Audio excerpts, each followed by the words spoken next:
hi friends अम्मा इनकी पावका मसाला fry தான் செய்றாங்க அந்த ரெசிபி தான் நான் உங்க கூட ஷேர் பண்றேன் ஒரு கடாயில கொஞ்சமா மஞ்சள் தூள் புளி பாவக்காய் போட்டு நல்லா பாயில் பண்ணி ஒரு 80% வெந்தாலே போதும் மசாலாக்கு வந்து கொஞ்சமா வேர்க்கடலை தேங்காய் வெங்காயம் கொஞ்சமா பூண்டு எடுத்துக்கோ இதுல வந்து விதை இருக்கும் இல்லையா அது எல்லாமே வந்து நம்ம எடுத்துறணும் மசாலா ஸ்டஃபிங் பண்றதுக்கு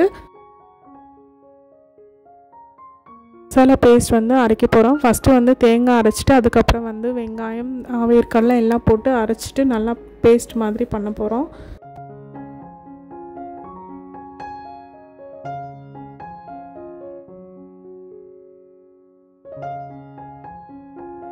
அரைச்சு வச்ச மசாலா கொஞ்சமா மஞ்சள் தூள் மிளகாய் தூள் உப்பு கொஞ்சமா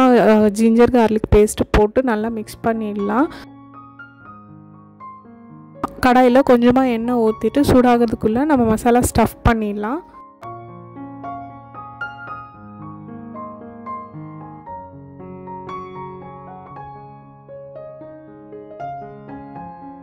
ஃப்ரை பண்ணும்போது மசாலா எதுமே வெளியில வர கூடாதுன்னு சொல்லிட்டு எங்க அம்மா வந்து ஒரு சின்னதா நூல் வந்து சுத்தி விடுறாங்க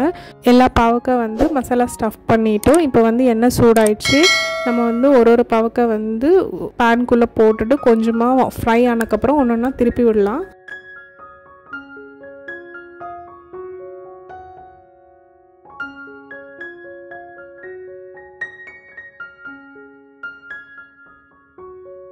Ten minutes குள்ள வந்து பாவக்காய் நல்லா ஃப்ரை ஆயிடும் ஆயில் எதுமே இருக்காது நம்ம சாப்பிடும்போது கயிறு எடுத்துட்டு நல்லா பெருசெஞ்சு சாப்பிட்டோம்னா சுட சுட சூப்பரா இருக்கும் நீங்களும் இது வந்து வீட்ல ட்ரை பண்ணிட்டு எப்படி இருக்குன்னு சொல்லிட்டு கமெண்ட் பண்ணுங்க இந்த மாதிரி நிறைய வீடியோஸ்க்கு நம்ம சேனல் ஃபர்ஸ்ட் டைம் பார்க்கறீங்கன்னா please like share and subscribe to Lakshay Diaries bye